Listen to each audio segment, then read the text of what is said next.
How's it going, guys? aRenG Life here, and today we're testing out another farm deck. This is a deck that was more or less given to me. They gave me the idea and more or less the card list of stuff to run. For example, they're like, hey, if you summon Red Eye Slash, you can actually farm CARLY. And I was like, you know what, that's an interesting, any vanilla warrior monster. I chose him because he's one of the ones with the highest attack and defense. So I said, screw it. We're going for Artorias on this one. I am also using the Vassal engine to end the game. So I'm using Vassal with Union attacks, 2 of them, and of course that one Secret Pass. Now, since I have so many vanilla monsters in this deck, I'm also using White Elephant's Gift. So we can use this to sack off a Artorias or Red Eyes to get more draw power, which is pretty nice.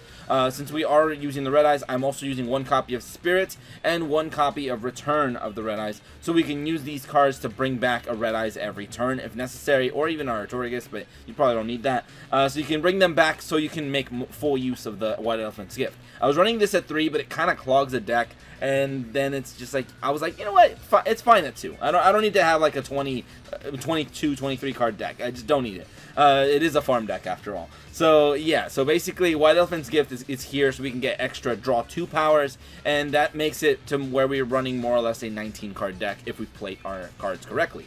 But yeah, so that's pretty cool.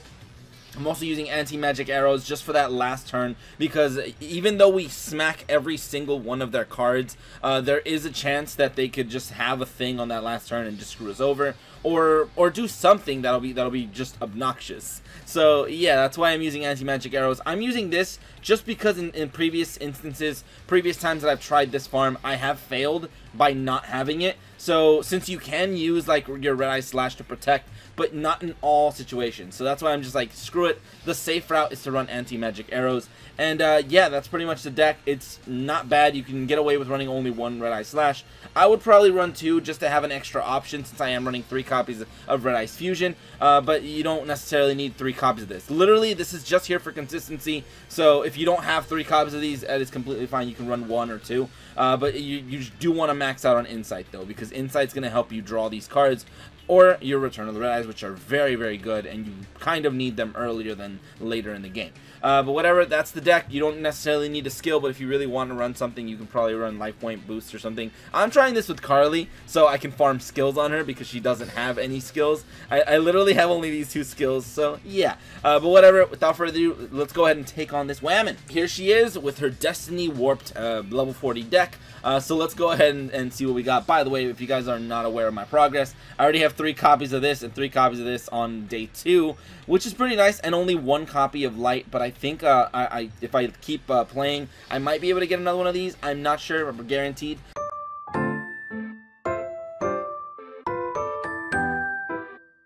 Alright, here it is. Alright, so I'm testing this deck out. I've gotten 1 or 2 wins. One of them was because one of them was without not Union attack. One of them was without anti-magic arrows, and then I also failed without anti-magic arrows. So yeah, and this one I'm gonna be testing it out. So let's see if it's actually consistent. But yeah, I actually feel like I can really recommend this deck. So with Red Eye's Insight, I want to throw away the Wyvern, because having Wyvern in the grave is literally just a revival option that you can use at all times. Adding the Fusion, so bam, I already have the Fusion, which is awesome, so we can go ahead and use this right off the bat. I don't know if I want to send the ones from my hand, so I'm probably going to send the ones from the deck, because thinning the deck is better. So, deck thinning is deck winning. Alright, so now we're going to go ahead and summon our Red Eye Slash. First turn, she can potentially do something to destroy my monster. I am not necessarily afraid of that. I also don't want to set Artorias just in case she actually attacks into it and takes damage. But yeah, so there's the Future Visions field spell, activating it. Perfect, she's got her play. So, going for the Fortune Lady Light to summon Fire. Fire is going to get her effect to destroy my card and deal some damage. Pretty good. So this is the worst case scenario right off the bat for her to go into Fire, which is, I mean, fair enough. That's pretty cool. Pretty cool that she did that. But now we're gonna go into Insight right now, just so I can add my my thing. So let's go ahead and pick that up. I'm gonna add. I can add Red Eye Spirit to revive my thing, but I think if I just don't summon this turn, I can also just revive with Red Eye's Wyvern in the grave. That's why I'm running those cards, so you can revive your big Red Eyes. But I guess I'll probably search Return on the Red Eyes, since I know I can revive my big Red Eyes. So I think I'm fine. So I'm gonna play this. And I'm going to go ahead and just pass right now. Even though I can summon Noble Knight Artorigus, I want the Red Eyes Wyvern effect, and for that I don't need to summon anything. So let's go ahead and get our free summon out here. Bam. And also normal summons do get banished by future visions, which is another thing I'm trying to avoid. So that's cool. I also can use this. So she's going to get her monster back. I'm going to have another Red Eyes on the field. I just kind of need to have another Red Eyes. So it is just kind of essential. So now that we're a little bit more protected, or better protected, I'm feeling a little bit better. So now we can start smacking all her stuff, and I'm feeling good. Alright, so draw. Red Eyes Fusion is literally useless. Like I said, you could get away with only running one, but I don't know how I feel about that. But whatever. So now another thing I can do is I can go for a normal summon just so we can potentially... Well, I will be able to negate that eventually, but for now I do need to battle. So let's go ahead and battle, attack this Whammon. Slash, gimme, gimme. Alright, so Slash is going to go ahead and equip this thing. This is important. They're going for the Matter Transporter, which I guess they can go ahead and do if they want. I also could replay the attack. Let's attack this thing for reasons. And let's see what it is. It's the Water Whammon. Alright, so battle this. Remember, special summoning after, now that they have Fortune Ladies in the grave, could be more dangerous. But yeah, I'm feeling pretty good. They have Inherited Fortune, which she doesn't play correctly sometimes. Basically, you can let her summon up to 2 Fortune Ladies from the hand during the next standby phase, but she only has 1. So she might summon 1, or she might just not summon anything, which is kind of funny. So Fire's effect is going to power herself up. By the way, now that we have an equip on our Red Eye Slash, they can't touch us. I guess if you really want to, you can also run Power of the Guardians in this deck, now that I really think about it. But I don't know, that's up to you. But she got some draws, which is pretty nice. So that's cool. Do your thing. Anything else? Solitaire Magician's going to get banished with that Future Visions. I know you're probably going to try to destroy, even though I was going to negate, but yeah.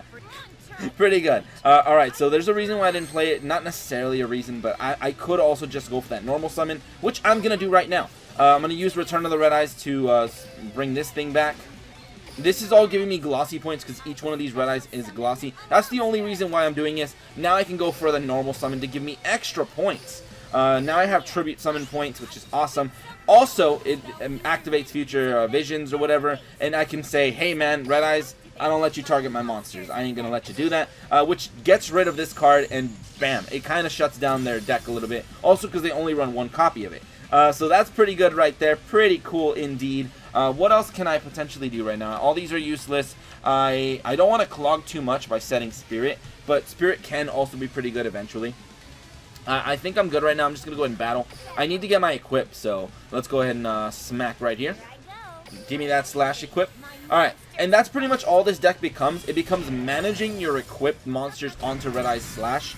And that's pretty much that. Now I'm just going to go ahead and battle, do my things. There's the win. She's going to try to destroy my... she doesn't hit Return of the Red Eyes that I'm aware of. She'll probably try to hit Artorigus, which I cannot negate because it does not target. So, bam, no targeting. That's fine. That's cool.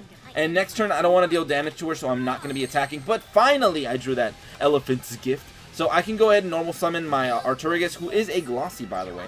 These guys are glossies for a reason. Alright, so, actually, I don't know if both of them are glossy. I think one of them is not glossy. Maybe. Hold on, is that one glossy? Yeah, they are both glossy, which is extra points. So that was pretty nice. Now I can use this one as well. So let's go ahead and use all our draw power right now. So this is what I was talking about. This is the benefit of having all these glossies, all these vanillas. So now we can get all the draw power in the world. Now I have 3 cards left in deck. Holy crap. So let's get rid of that one. And look at that, dude. I have like all my cards right now, which is pretty nice. I don't want to battle necessarily because, like I said, there's dangerous situations. I don't want to deal life point damage. So I'm going to go ahead and end right now. And on the last turn, what you do want is you want to make sure that you have at least your obvious, your Red Eye Slash, and you want to have a Red Eyes on the field. So that's why Return of the Red Eyes is so useful. But she's playing that thing in attack position, no fear, which means I think that is a that card that protects from battle. So she might be able to just straight up banish my monster on the attack, which I think Red Eyes can negate depending on how I play my order. So let's see what we got right now. In our hand, we have anything. I mean, I'm okay with discarding Red Eyes Fusion, so I can actually keep just pushing right now. I don't want to set Slash or Spirit. I mean, so yeah, we're gonna keep poking them. We're gonna keep poking at them. So let's go ahead and battle right here. I do get an equip with my Slash. So gimme. Do you have the trap right now? No, they do not. Alright, I'm going to actually let you keep your thing, and I'm going to get rid of that. Alright, prepare to visit the netherworld, by the way. Alright, going in defense, now I'm feeling really safe. Alright, now I'm feeling good. I do not want to deal damage to her, because we do rely on effect damage only. This is another discard fodder card. We have one more turn before we have to end this game. So, let's go ahead and just poke, and remember, don't clog your field. Do not clog your field. That's one thing that's important to manage in this Red Eyes deck. No need to use that. That's why I'm saying don't clog your field. So, battling, and I kind of wanted to go into more an in-depth thing because I had people asking a lot of questions on yesterday's farm video. That's why I'm trying to cover more info on what you do in what situation. And like yesterday's YuGiOh farm video, I just kind of sped through it because I'm implying that a lot of people already know what to do. But there are surprisingly people like that are starting the game, that are still new to the game, that just don't know what to do with certain decks. I don't want to assume that everyone's an expert, so I'm trying to like go into more detail. But yeah, this is the last turn shenanigans right now. We get to actually do our thing. There's the anti-magic arrows. So now we can go ahead and summon our vassal. She does have a thing that can negate my summon. That would mess me up completely. So that's the only thing you're trying to like prevent them from having on that last turn. But if she does activate it, then yeah, you're kind of screwed. That's why you want to normal summon as much as possible so they can potentially use Binding Fate or whatever that card is. So it pretty much messes them up. So let's go ahead and activate all our cards right now. We're going to use that on our vassal. Let's go ahead and use this as well. So it's more of a preventative deck. You're trying to prevent a lot of her shenanigans. So there's this. And just in case she does have a thing that banishes me on the battle, which Red Eyes can negate once, which is pretty cool, but I'm still, just to show you guys the shenanigans my deck can do, I'm going to use anti-magic arrows, because I don't want to mess around with any of your stuff. There's also times when you just don't have equips on Red Eyes because she keeps playing in attack position, and you're just like, ah, crap, I don't want to attack, so therefore I have no equipped monster. That means on the last turn you would fall for the thing. Hence why we run anti-magic arrows. But let's go ahead and battle. Attack. She can't stop me. And that's a game right there. Pretty nice. Pretty easy. And let's go ahead and check on that score. Okay, so we should be getting about 10k points. So there it is. Wow, I actually got a lot higher this time. So 10,700 points. The highest score I've gotten in quite a while. It depends. I think my Gate Guardian farm deck usually gets more. But yeah, the campaign bonus also helps. So if anybody needs a deck that'll get you a guaranteed like 9k points, bam, here you go. This deck is actually pretty good. Also, it's pretty affordable since a lot of people can easily get the Red Eye structure deck. And yeah, that's pretty much that. The deck's pretty good. I can actually recommend this one. So aside from YuGiOh, you can also use this. Also, I like this one because you can use it skillless. So you can use it with CARLY and try to farm skills on her. So that's pretty nice as well. But whatever, that's pretty much that. And if you guys enjoyed, go ahead and leave a like, share, and subscribe for more dueling shenanigans. But anyway, thank you guys for watching today. Have a great day, and see you guys.